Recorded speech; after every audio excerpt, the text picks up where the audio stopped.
Cardano is working on a microchip that would give crypto a cash-like experience. It is a crypto-native microchip that would enable crypto transitions without the internet access, potentially delivering fiat-like experience to the hundreds of millions around the world.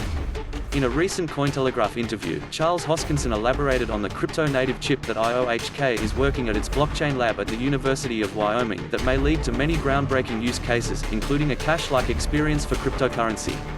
It all began when IOHK, the company charged with the development of Cardano ADA, began exploring supply chain use cases and realized that there were no chips on the market that could satisfy its requirements: embeddability, ability to store cryptographic keys, and being inexpensive to produce. Really what we noticed is that there's unfortunately no market standard right now for open source trusted hardware that's sufficiently powerful that it could be used with cryptocurrency, but also could be used in the supply chain.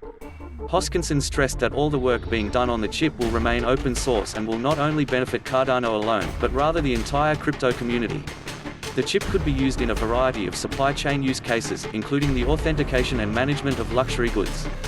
For instance, it could be used to determine authenticity of Louis Vuitton handbags or for managing access to limited edition Lamborghini purchases, and the only people who are allowed to buy those limited edition models are verified Lamborghini customers. And so you see a lot of these things. And so what ends up happening is people who are a verified customer, there's a lottery system, and if they win, they have the right to buy it. But almost always they actually sell that right to somebody else and they make a profit. So it's like free money that Lamborghini gives their customers.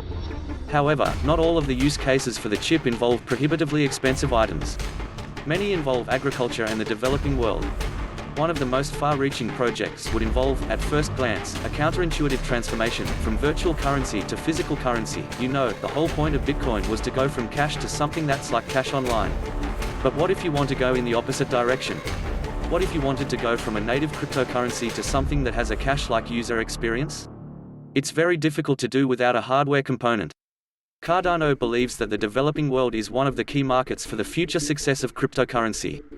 For instance, they discovered that in Africa only 2% of the 6 million farmers own smartphones. So when you look at that, you say, well, okay, 98% are mostly offline and not banked or digital. So if I was building a money system for them, it would probably be a bad idea to say, oh, you have to use an always online, purely digital currency. You need some other thing. And so how do I replicate the cash money experience but still have a blockchain backend? Well, what you do is you create a hierarchy where those 2% basically become like micro banks, and then they can manage the issuance of these tokens to people, and then their local phones or infrastructure can verify. The way this would work is that the private key from one chip would be transferred to another. It would also provide the proof of erasure, making sure that the key only exists on the new device. The chip could be embedded into a phone case and would not require the internet for transferring of cryptographic keys. So if you can do that, you can basically just tap phones locally with no internet connection to each other and move value. Like you would a $20 bill from one actor to another actor, and you've replicated the cash experience. Now, what's nice about the solution is it's infinitely scalable because these transactions actually don't occur on the blockchain.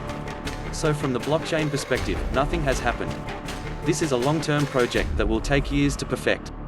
One of the concerns for Hoskinson is the shadow of the trade war between the US and China, which could cut into the chip production supply lines. In addition, cryptography is considered to be a weapons system and governments limit its export. Although they may overlook it during the halcyon period, these controls tend to tighten up in times of strife.